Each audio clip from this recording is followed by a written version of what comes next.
So psychology and psychiatry has been held, infamously held by the neck because of pills. This is something that, has been like a raising concern in everybody's mind, because at least that stigma of going to counselors have fortunately come down a little.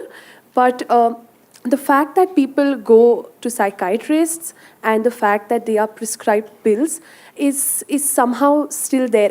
You're telling me? I'm not rubbishing the science. I said, if things are going wrong with your life, it's bad enough. If you get depressed, you're only multiplying the problem. For this, the activists have been… You also? You also? Okay. Okay, I'll explain that. I very much understand. I'm closely associated with various people who are in the profession, and there are many people, because every day I'm meeting thousands of people, not everybody is perfectly sane, a lot of them go off, they need doctors' help, everything. It's not we're discounting that. But if you do not bring the fundamental responsibility in every human being that their physical and mental health is their business, if you do not bring this from an early age, you will see a lot more people will go off. Don't think everybody is pathologically ill, no.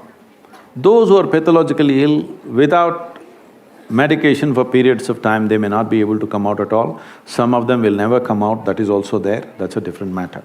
But we are talking about all the fringe kind of madness, which all of us have. Something goes wrong, I can also drive myself into depression. I can also drive myself into depression. Something that I want doesn't happen. Everybody capable of driving themselves into depression, isn't it so? Is it possible or not? So what you're saying is depression is not a choice? I mean, is that what you're saying? You think depression is a choice? Please understand, there are some who are pathologically ill. It gets them in spite of themselves. But many of them push themselves into it. Suppose you get very angry, what is the expression you use? I'm mad at you. So consciously, willingly, you're getting mad because you get some results in the society.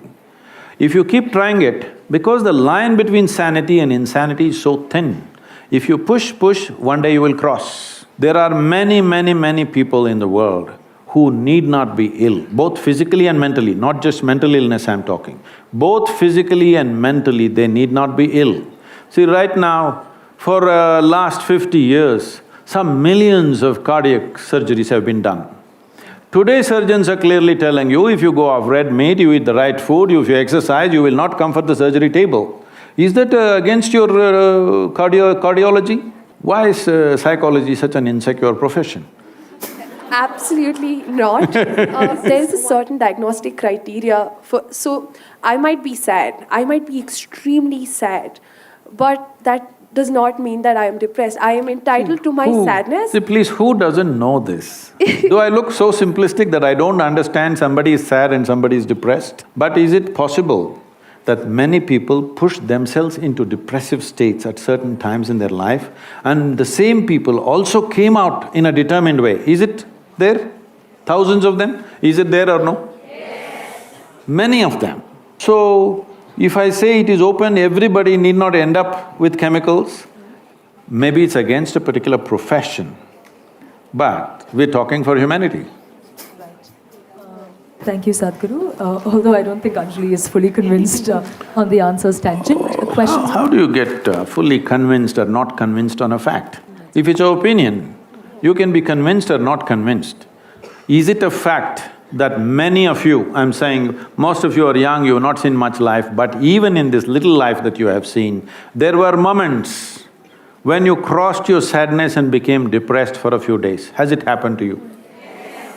And most of you have come out of it without anybody's help, or maybe with a friend or somebody who mentored you a little bit, have you? Yes. These are facts, these are not opinions.